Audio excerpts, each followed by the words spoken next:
Vivemos no universo do compartilhamento instantâneo, onde cada segundo é crucial e a eficiência é a chave dos negócios. Imagine tentar enviar um arquivo de vídeo de 1 GB por e-mail, apenas para receber aquela frustrante mensagem de erro dizendo que o arquivo é muito grande. Ou então, pense no tempo perdido esperando o upload de um arquivo para um serviço de nuvem, observando a barra de progresso lentamente enquanto aguarda minutos preciosos.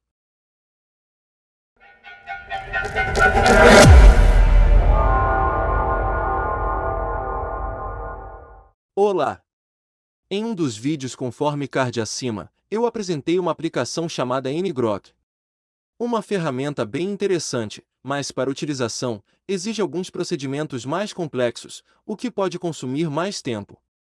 Hoje eu quero apresentar a você uma plataforma simples e inovadora chamada eCodeck. Se você já teve dificuldade em compartilhar sites estáticos ou arquivos grandes com outras pessoas, o eCodeck está aqui para tornar sua vida mais fácil. Sem instalações, sem uploads, sem rastreamento, mas com conexões criptografadas por SSL e o melhor de tudo, totalmente livre. Simplesmente um servidor web estático ad hoc em um clique sem complicações, criando uma ponte rápida entre seu computador e o destinatário. Iniciamos acessando o site que mostra em sua tela. Note uma interface simples e intuitiva. Crie rapidamente uma conta. Em Select Folder, selecionamos a pasta que desejamos compartilhar. Usarei uma pasta de meu computador.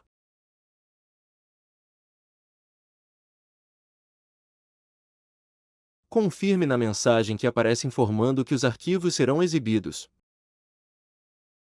Estando tudo ok, mostrará o gráfico de fluxo na cor verde. Perceba que logo acima será apresentado um link além de um QR Code. Este será o link, ou QR Code que você irá disponibilizar aos seus destinatários.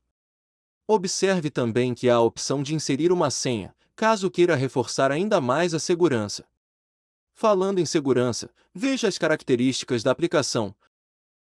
Conexões são autenticadas e protegidas por SSL. Os arquivos podem ser opcionalmente protegidos por senha. Seu IP e localização nunca será exposto.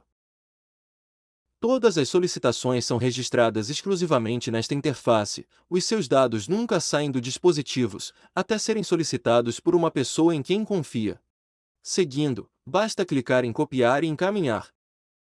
O destinatário simplesmente clica no link, e imediatamente já tem acesso aos documentos de forma rápida, segura, e sem qualquer complicação.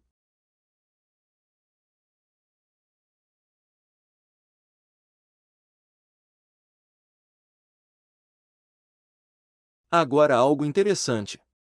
No momento que eu não desejo mais disponibilizar minha pasta, eu simplesmente revogo o acesso ou fecho o meu navegador e os destinatários não terão mais acesso à pasta. Isso porque é desfeita a ponte entre o meu computador e a máquina destino, sem deixar qualquer rastro. Para quem trabalha diariamente com compartilhamento de arquivos, e necessita de segurança, rapidez e eficiência, esta pode ser uma excelente alternativa, pois irá evitar uploads desnecessários. Por hoje é isso. Se gostou, peço por favor que deixe seu like, compartilhe, e não esqueça de se inscrever no canal. Obrigado e até a próxima!